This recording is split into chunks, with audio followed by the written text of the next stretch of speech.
Donc, sur certains produits palestiniens et israéliens, il y a une différence de prix. Et régulièrement, on peut voir que les produits israéliens sont moins chers que les palestiniens. Et pourquoi est-ce qu'il y a cette différence de prix?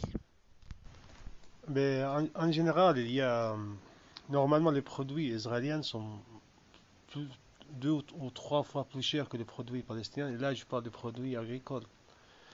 Euh, Si on compare certains fruits comme le raisin par exemple, parce que nous dans notre région on cultive que de raisins et certains fruits. Le raisin israélien, si on veut l'acheter pendant la saison, en Israël, ça coûte environ 5 à 10 shekels le kilogramme. Ça fait 1 euro, 2 euros. Et puis le raisin palestinien, en même temps, est vendu dans les villes et villages palestiniens environ un demi-euro. Mais le problème, c'est que, et c'est là la question qui se pose, pourquoi le raisin israélien, quand il est vendu dans le marché palestinien, il est moins cher que le raisin palestinien. Ça se vend moins cher. Même si c'est la même variété, la même qualité, le raisin israélien est vendu en Israël en 2 euros, mais en Cisjordanie, il est vendu en 20 centimes, quoi.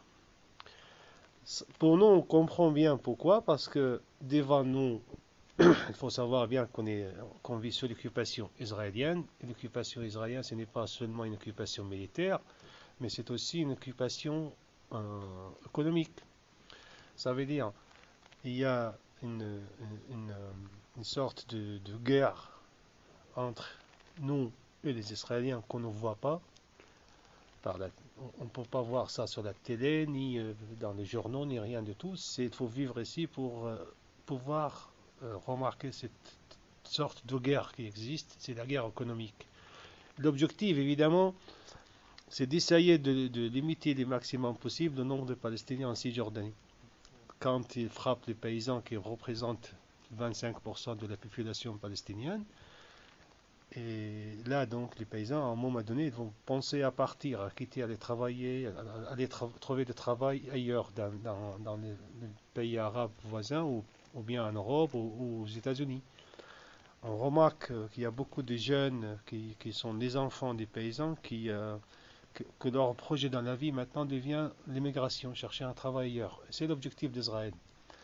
Et on sait bien que le gouvernement israélien euh, aide les paysans ou bien les producteurs agricoles, parce qu'ils ne sont pas des paysans, on les appelle les producteurs agricoles israéliens, les aide à.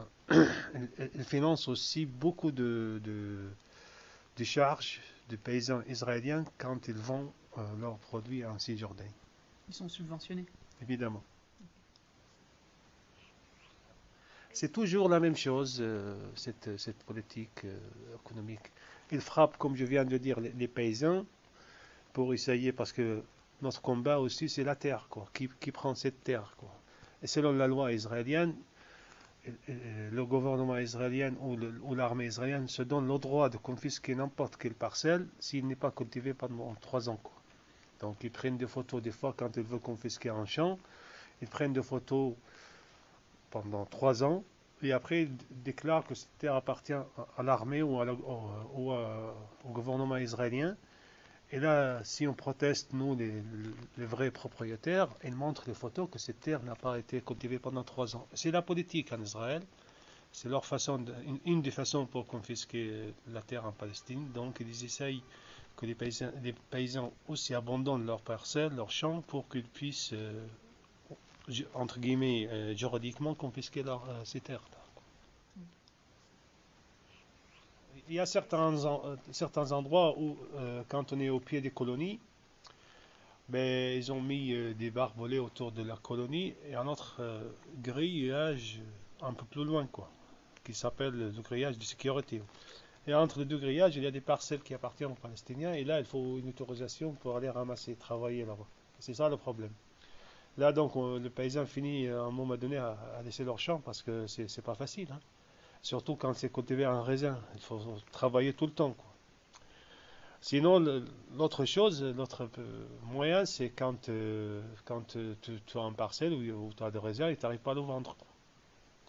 Tu le laisses après, petit à petit, quoi. surtout cette jeunesse-là qui n'a pas de moyens de vivre, et puis si travaille toute l'année pour arriver à la fin de l'année, à la fin de la saison où il faut vendre, et ils n'arrivent pas à vendre, mais ils vont le laisser à un moment donné. Et c'est ça leur stratégie, quoi. Mais ils viennent pas au champ, allez, vous travaillez pas, partez, non. C'est non, moi j'appelle ça le nettoyage ethnique petit à petit, quoi. C'est pas le nettoyage ethnique qu'on fait dans les camions, quoi. Mais on rend la vie impossible pour que les gens partent, quoi. Si je compare ma vie économique par rapport à celle de mon père quand il cultivait, quand il faisait la même chose pendant les années 80 et jusqu'à 94, après les accords d'Oslo, ben, mon père était considéré comme un paysan riche qui gagnait sa vie normalement. Alors que moi, maintenant, il faut que je fasse autre chose pour que je puisse vivre. Et donc, un kilogramme de raisin coûte, pour le produire, il coûte un shekel. Si je le vends en 80 centimes ou un shekel, je suis perdant, quoi. Donc, il y a beaucoup de paysans qui cultivent leurs parcelles parce qu'ils veulent le protéger, c'est tout, quoi. Ce n'est pas pour gagner leur vie, quoi.